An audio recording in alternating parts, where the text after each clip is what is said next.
Hello everyone, welcome to Bansal Coaching Classes. Students, today we are going to discuss chapter number 6 from class 10th science, that is control and coordination. तो आज हम पढ़ने वाले हैं chapter number 6 control and coordination. इसमें हम पढ़ेंगे कि जो हमारी बॉडी होती है उसमें किस तरीके से अलग अलग सिस्टम्स जो होते हैं वो कैसे फंक्शन करते हैं और किस तरीके से एक दूसरे से कनेक्टेड होते हैं. सबसे पहले हमें जानना जरूरी है व्हाट इज कंट्रोल. कंट्रोल क्या होता है? तो कंट्रोल एक ऐसी एबिलिटी होती है ऑर्गेनिज्म की जो दूसरी चीज़ों पर, जो अपने रिलेटेड कोई ऑर्गन हो या ऑर्गन सिस्टम हो, उसको रेगुलेट कर सके, उसको मैनेज कर सके. Okay, like control refers to the ability of organism to regulate and manage their internal environment and respond to stimuli.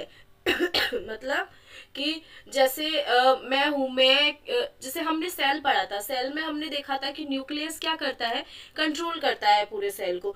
तो जो सेल में न्यूक्लियस क्या कर रहा है, कंट्रोल कर रहा है. वो एक्चुअली क्या कर रहा है, जो भी ऑर्गेनल्स हैं उनको रेगुलेट कर रहा है, उनको मैनेज कर रहा है, उसके इंटरनल एनवायरनमेंट को मैनेज कर रहा है. इसको बोला जाता है कंट्रोल.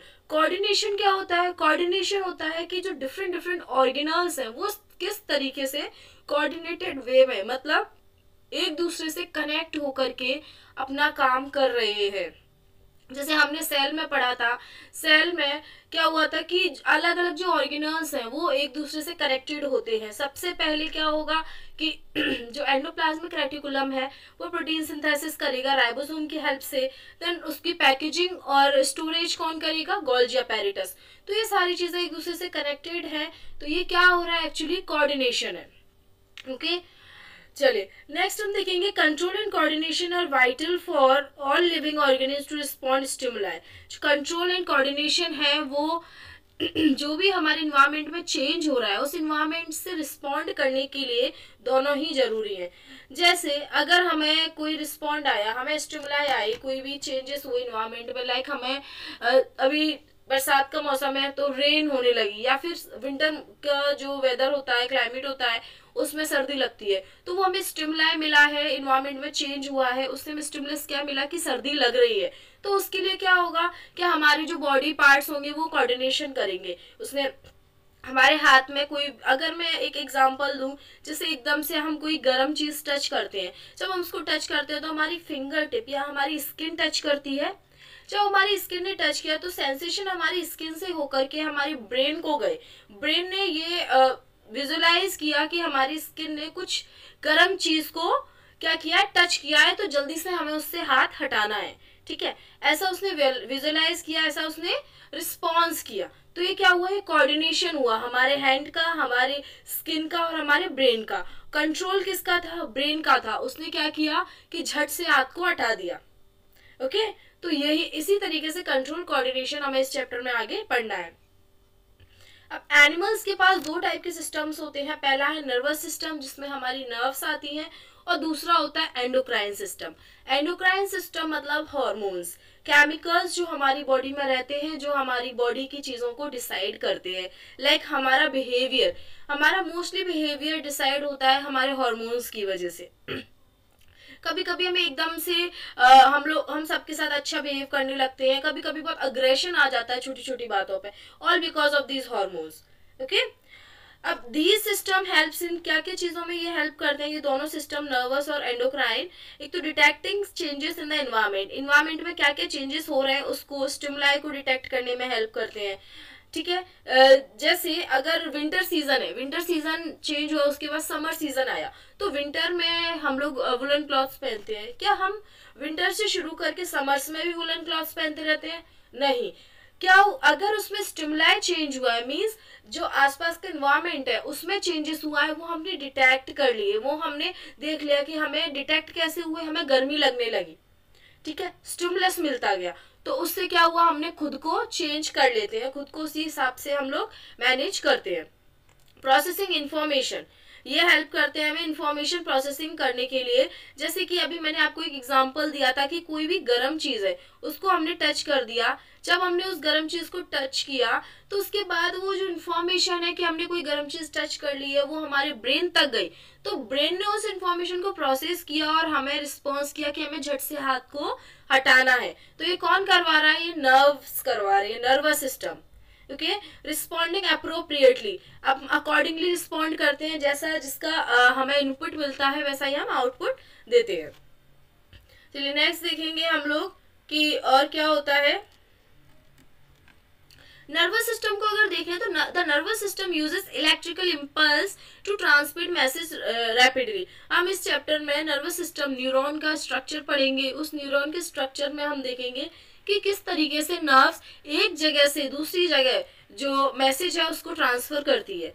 ठीक है, लाइक मेरे हाथ में अभी मैंने आपको बताया था कोई गर्म चीज टच हुई है, तो जब मेरे फिंगर से कोई गर्म चीज टच होगी तो उसका न्यूरॉन हर जगह होता है, नर्व सेल हमारी बॉडी में उसका न्यूरॉन उसको एनालाइज करेगा, विजुअलाइज करेगा कि ये कुछ गर्म चीज है, वहां से दूसरे न्यूरॉन की तरफ मैसेज जाएगा, देन दूसरे न्यूरॉन की तरफ, इस तरीके से क्या होगा, एक चेन बन जाएगी और मैसेज ट्रांसमिट होता है। ये काम बहुत ही फास्ट होता है, बहुत ही जल्दी होता है। अगर मैं बात करूं एक नर्वस सिस्टम के स्ट्रक्चर की, तो नर्वस सिस्टम में बहुत सारे कंपोनेंट्स होते हैं। सबसे पहले रिसेप्टर्स होते हैं। रिसेप्टर्स क्या होते हैं? जो कि किसी भी मैसेज को, किसी भी स्टिमुलाई को डिटेक्ट करते हैं और रिसीव करते हैं। ओके, रिसेप्टर्स बने रहते हैं। अगर मैं नर्वस सिस्टम का एक न्यूरॉन का स्ट्रक्चर बना के दिखाऊं तो इस तरीके से कुछ न्यूरॉन हमारा दिखता है हमें।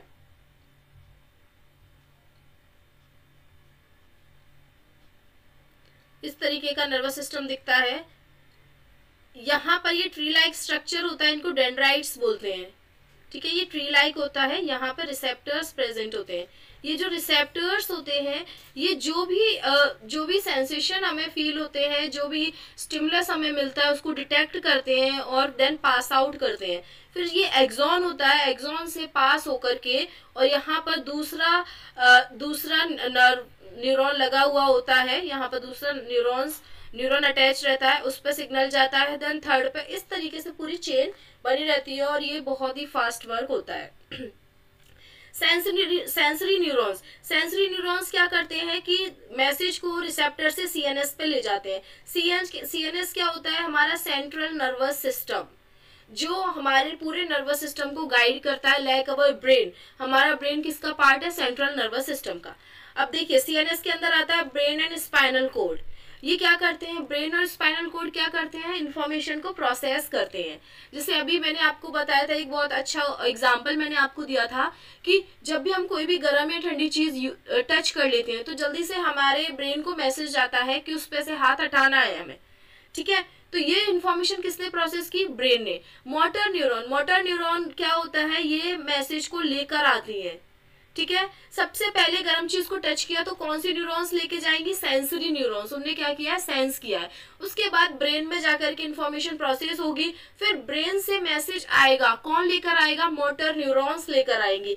वो मोटर न्यूरॉन्स क्या करेंगी? उस पर्टिकुलर ऑर्गेन को, पर्टिकुलर जैसे हाथ है मेरा, तो हाथ को मैसेज देगी कि you have to remove that hand from that hot object, कि मुझे वो जो हॉट ऑब्जेक्ट है वहां से अपना हाथ हटाना है। तो ये किसके द्वारा हुआ? मोटर न्यूरॉन्स के द्वारा।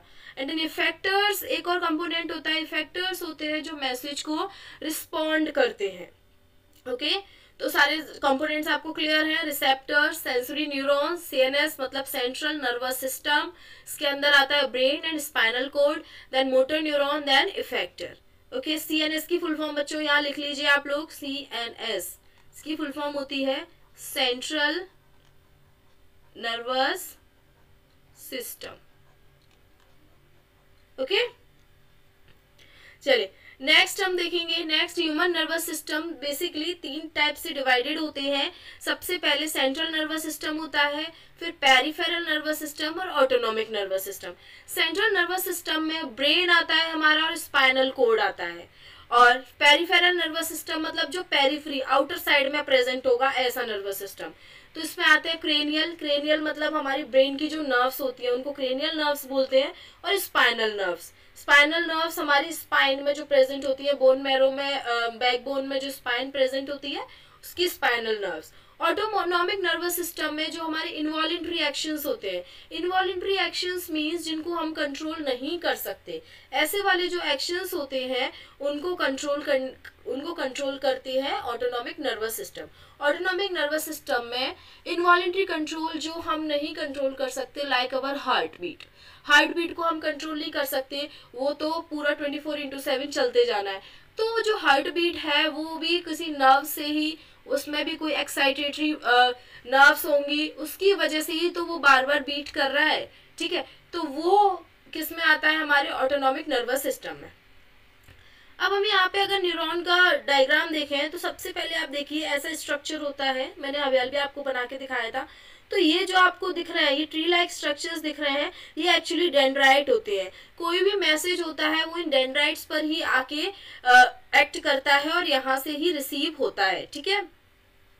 फिर ये बीच में आपको एक स्ट्रक्चर दिख रहा है, ये है सेल बॉडी, या फिर इसको मतलब ये जो पूरा है ये है सेल बॉडी डेंड्राइट्स के बाद, इसके बीच में न्यूक्लियस प्रेजेंट है। देन ये नीचे आपको रॉड लाइक स्ट्रक्चर दिख रहा है, दैट इज एक्सॉन। ये इलेक्ट्रिकल इम्पल्स, जो भी इम्पल्स हम कहेंगे मैसेजेस, जो भी मैसेज आया है, जो भी हमें रिस्पॉन्स आया है, उस रिस्पॉन्स को ट्रांसफर करने में हेल्प करता है एक्सॉन। एक्सॉन के बाद इसके एंड पर होती है नर्व एंडिंग। ये नर्व एंडिंग दूसरे नर्व से, न्यूरॉन से कनेक्शन बनाने में हेल्प करती है।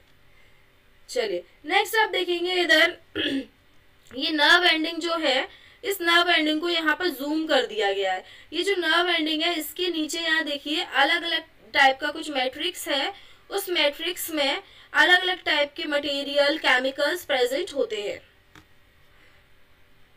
ये हेल्प करते हैं जो मैसेज ट्रांसफर करना होता है उसमें। चलिए तो अब हम स्टार्ट करते हैं ह्यूमन ब्रेन के बारे में। ह्यूमन ब्रेन है वो हमारा मेनली 3 पार्ट्स में डिवाइडेड होता है। कौन कौन से 3 पार्ट्स होते हैं आप यहाँ देख लेंगे, मैंने अभी इसमें मेंशन नहीं किया है। सबसे पहले होता है फोर ब्रेन, नेक्स्ट होता है मिड ब्रेन,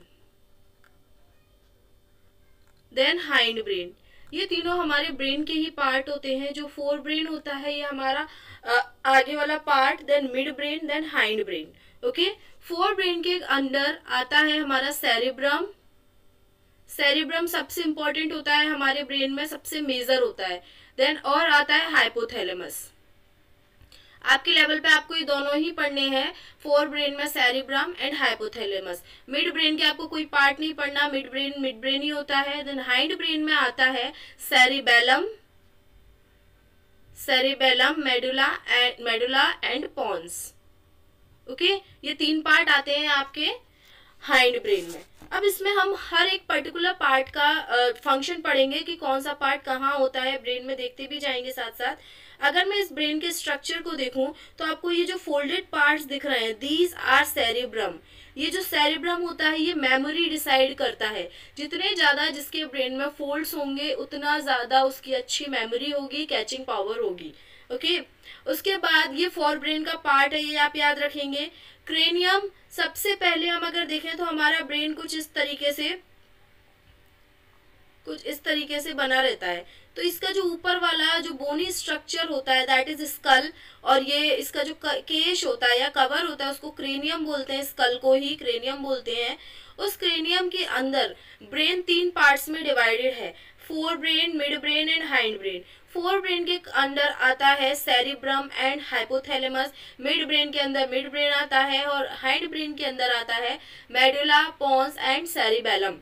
सबसे पहले सेरिब्रम को देखें तो सेरिब्रम हमारा मेमोरी रिटेंशन के लिए होता है, मतलब लोगों की इंटेलिजेंसी, या बोला जाता है कि जो आइंस्टीन थे उनके ब्रेन में सबसे ज्यादा फोल्डिंग्स थी, मींस उनका जो सेरिब्रम था वो हाईली डेवलप्ड था, इसीलिए उनकी मेमोरी, उनकी इंटेलिजेंस पावर, आईक्यू उनका बहुत अच्छा था।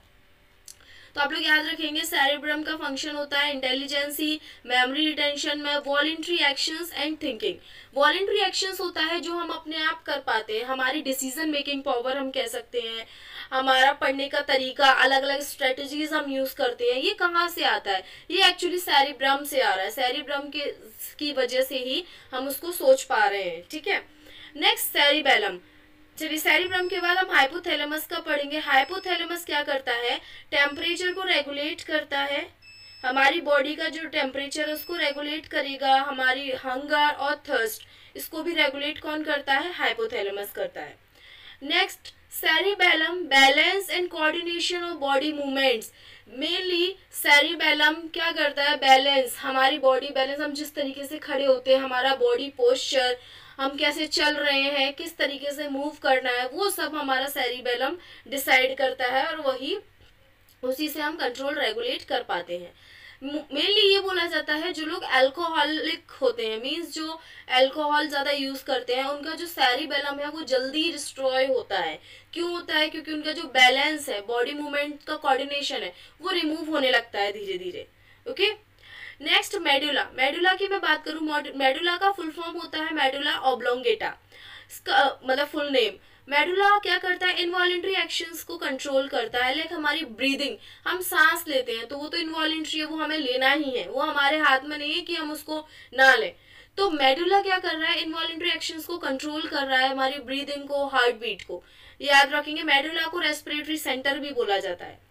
नेक्स्ट अगर पॉन्स की बात करूं तो पॉन्स क्या करता है, अलग अलग पार्ट्स, जो ब्रेन के पार्ट्स हैं उनको कनेक्ट करता है, मींस कोऑर्डिनेट करवा रहा है, अलग अलग पार्ट्स को कनेक्ट करके उनमें कोऑर्डिनेशन फाइनलाइज करता है, जिसकी वजह से सारे जो ऑर्गन्स हैं वो अच्छे से काम कर पाते हैं। एक बार आप फिर से देख लेंगे सारे इसको, ब्रेन के पार्ट्स को। सेरिब्रम जो फोल्डिंग्स होती हैं वो क्रेनियम, स्कल होता है आउटर कवरिंग, मिड ब्रेन अपना यहाँ पर होता है, स्पाइनल कोड ब्रेन से निकली होती है, brain and spinal cord both are a part of CNS, central nervous system.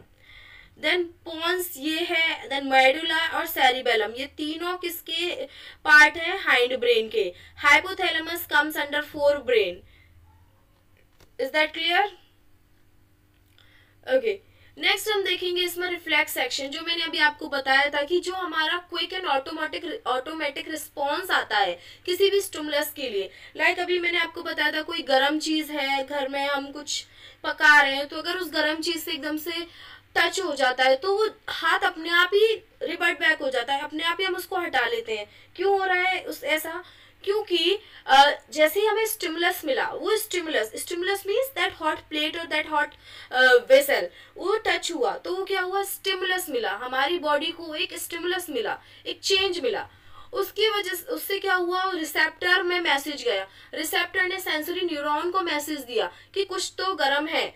फिर सेंसरी न्यूरॉन से स्पाइनल कोड के थ्रू मोटर न्यूरॉन कौन सी होती है, जो मैसेज लेकर आती है, सेंसरी न्यूरॉन होती है जो मैसेज लेकर जाती है, सेंस करती है, और मोटर न्यूरॉन होती है जो मैसेज लेकर आती है। इफेक्टर पे वर्क किया, फिर रिस्पॉन्स हुआ, रिस्पॉन्स क्या हुआ कि हमने रिवर्ट बैक ले लिया अपना हाथ। तो ये पूरी प्रोसेस को क्या बोला जाता है, रिफ्लेक्स एक्शन। अब इसमें आप देखिए जरा, ये आपको डायग्राम दिख रहा है, ये हॉट वेसल है, इसमें हार्ट टच हो गया, देन रिसेप्टर्स, हीट और पेन रिसेप्टर इन स्किन। हमारी बॉडी में हर एक फीलिंग के, हर एक पेन, हीट, एंगर, हर चीज के रिसेप्टर्स होते हैं। तो जो पेन रिसेप्टर्स और हीट रिसेप्टर्स हैं वो क्या हो जाएंगे, एक्टिवेट हो जाएंगे, और सेंसरी न्यूरॉन्स मैसेज लेकर जाएगा, सेंसरी न्यूरॉन ने मैसेज ले गया, स्पाइनल कोड में मैसेज आ गया और ब्रेन तक मैसेज चला गया। फिर ब्रेन से क्या हुआ, रिवर्ट बैक होकर के मोटर न्यूरॉन के थ्रू मैसेज आया कि वो रिवर्ट बैक लेना है हैंड को, इफेक्टर पर आया। इफेक्टर क्या था, हमारा मसल में ही तो फील हुआ, मसल इफेक्टर था और मसल ने रिस्पॉन्स किया कि हमें रिवर्ट बैक लेना है। ये पूरी प्रोसेस क्या होती है, रिफ्लेक्स एक्शन होती है। ओके, तो रिफ्लेक्स एक्शन में आप याद रखेंगे सबसे पहले स्टिमुलस होता है, स्टिमुलस के बाद रिसेप्टर जो कि सेंस करेगा कि एक्चुअली क्या हुआ है, सेंसरी न्यूरॉन के थ्रू स्पाइनल कोड तक मैसेज जाएगा, स्पाइनल कोड उसको ब्रेन तक लेके जाएगा, देन ब्रेन से मैसेज आएगा किसके थ्रू, मोटर न्यूरॉन के थ्रू, मोटर न्यूरॉन इफेक्टर पर वर्क करके फिर रिस्पॉन्ड कर देगी अकॉर्डिंगली। क्लियर है ये? चलिए, ये हमारा नर्वस सिस्टम में आपको इतना ही पढ़ना था, आपके ब्रेन के बारे में और रिफ्लेक्स एक्शन के बारे में, वो इम्पोर्टेंट था। अब मैं एक बार रिवाइज करवा देती हूँ। सबसे पहले हम बात करें, हमारा नर्वस सिस्टम तीन टाइप का होता है, सीएनएस, पीएनएस, एएनएस।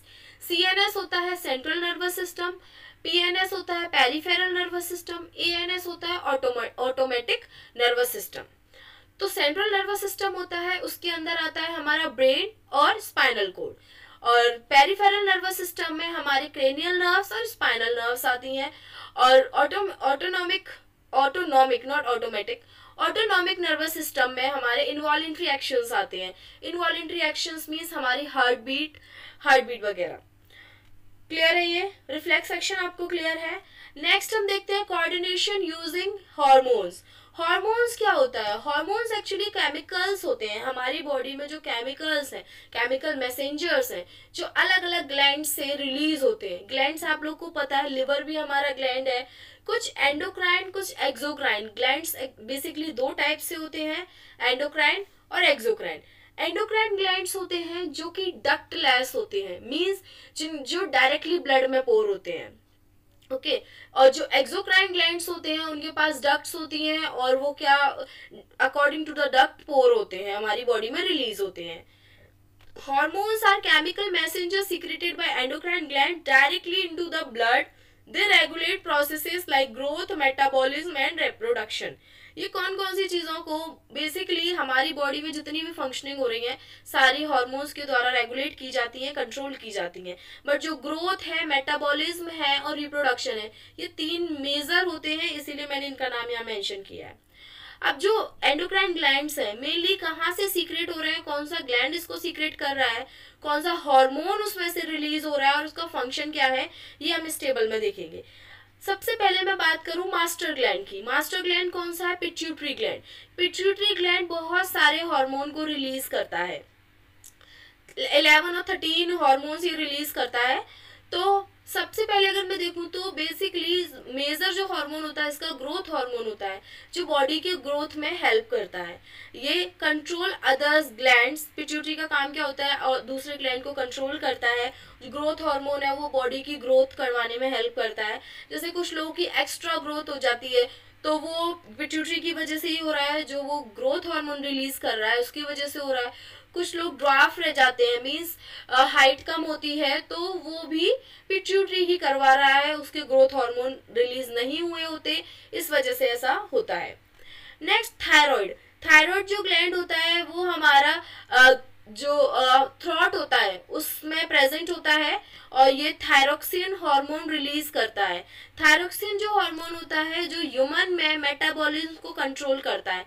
मेटाबॉलिज्म क्या होता है? जो भी हम खाना खा रहे हैं उसका डिसोसिएशन, या फिर हम कह सकते हैं जो भी बायोमोलिक्यूल्स हैं, बायोमोलिक्यूल्स मतलब प्रोटीन्स, कार्बोहाइड्रेट और ये सब न्यूट्रिएंट्स जो भी हैं, उनका किस तरीके से फॉर्मेशन और किस तरीके से ब्रेकडाउन होगा ये डिसाइड करता है थायरोक्सिन हार्मोन। थायरोक्सिन का एक और काम है, ये मेटामॉर्फोसिस हार्मोन भी है। जो फ्रॉग में आपने मेटामॉर्फोसिस पढ़ा होगा क्लास 8 में, तो मेटामॉर्फोसिस मतलब होता है एक स्टेज से दूसरी स्टेज में आना। लाइक अस, हम लोग आते हैं ना अपना बेबीज के बाद हम लोग चाइल्ड बनते हैं, उसी तरीके से जो फ्रॉग होता है उसके भी लाइफ साइकिल में काफी चेंजेस होते हैं। तो जो ड्रास्टिक चेंज हो रहा है दैट इज मेटामॉर्फोसिस। ये किसकी वजह से होता है? थायरोक्सिन हार्मोन की वजह से होता है, जो कि रिलीज होता है हमारे थायराइड ग्लैंड से। नेक्स्ट अगर देखेंगे हम, एड्रिनल ग्लैंड होता है। एड्रिनल ग्लैंड हार्मोन सीक्रेट करता है एड्रिनलिन। एड्रिनलिन हार्मोन रिस्पॉन्सिबल होता है फाइट और फ्लाइट के लिए। जैसे फाइट और फ्लाइट मतलब जो एड्रिनल हार्मोन होता है, जब हमें बहुत ज्यादा अग्रेशन आ रहा है, बहुत ज्यादा गुस्सा आ रहा है, तो वो किसकी वजह से आता है? हमारा एड्रिनलिन हार्मोन की वजह से। और कभी ऐसा होता है कि हमने देखा कि कोई एक खतरनाक सा कोई जानवर हमारे आसपास आ रहा है, तो हम वहां से जल्दी से भागने लगते हैं, या फिर हम वहां से जल्दी से उड़ जाते हैं, एकदम डर लगने लगता है, पसीना आने लगता है। वो सब हो रहा है एड्रेनलिन की वजह से। ओके, एड्रेनलिन कौन रिलीज कर रहा है? Adrenal gland. नेक्स्ट है पेनक्रियाज। पेनक्रियाज हमारा एक्सोक्राइन एंडोक्राइन मतलब पेनक्रियाज मिक्स्ड ग्लैंड होता है। पेनक्रियाज आपने डाइजेशन में भी पढ़ा था, एक ऑर्गेन होता है, एक ग्लैंड होता है। ये रिलीज करता है insulin. Insulin hormone blood sugar level को मेंटेन करने में, रेगुलेट करने में हेल्प करता है। नेक्स्ट टेस्टिस, मेल्स में टेस्टिस जो ग्लैंड होते हैं वो रिलीज करते हैं टेस्टोस्टेरॉन, और जो टेस्टोस्टेरॉन हार्मोन है वो उसका फंक्शन होता है कि जो मेल सेक्सुअल ट्रेट्स होते हैं, मतलब मेल के जो सेक्सुअल कैरेक्टर्स होते हैं उनको रेगुलेट करना, उनको मेंटेन करना। मेल सेक्सुअल कैरेक्टर्स कौन से होते हैं? जब एक पर्टिकुलर एज के बाद हेयर ग्रोथ हो जाना बॉडी में, या फिर जो साउंड है वॉइस बॉक्स का एनलार्ज हो जाना, ये सब मेल सेक्सुअल कैरेक्टर्स हैं। ओवरीज नेक्स्ट है, नेक्स्ट ग्लैंड है हमारा ओवरीज, फीमेल में होता है ये। इसके हार्मोन सीक्रेट होते हैं एस्ट्रोजन एंड प्रोजेस्टेरॉन। एस्ट्रोजन और प्रोजेस्टेरॉन दोनों फीमेल हार्मोन्स होते हैं। ये फीमेल सेक्सुअल कैरेक्टर्स या ट्रेट्स, ट्रेट्स मीन्स कैरेक्टर्स होता है, फीमेल सेक्सुअल कैरेक्टर्स और मेंस्ट्रुअल साइकिल, इन दोनों में हेल्पफुल होते हैं, इन दोनों की फंक्शनिंग में रेगुलेट करने में हेल्प करते हैं। Is that clear? तो ग्लैंड्स हमने कौन कौन से पढ़े? सबसे पहले पिट्यूटरी ग्लैंड हमने देखा, पिट्यूटरी ग्लैंड का हार्मोन आपको याद होना चाहिए, उसका function, then thyroid, then adrenal, pancreas, testis and ovaries. चलिए नेक्स्ट हम इसमें अब नर्वस सिस्टम और हार्मोनल सिस्टम में कंपैरिजन देख लेते हैं। अगर मैं मैसेज की बात करूं तो नर्वस सिस्टम में इलेक्ट्रिकल इम्पल्स की तरह, जैसे इलेक्ट्रिसिटी जल्दी कितना फास्टली मूव होती है, उसी तरीके से नर्वस सिस्टम में भी एक से मतलब पूरा कनेक्शन वायर के जैसे कनेक्ट होता है और इलेक्ट्रिकल इम्पल्स जनरेट होते हैं एंड ट्रांसमिट होते हैं।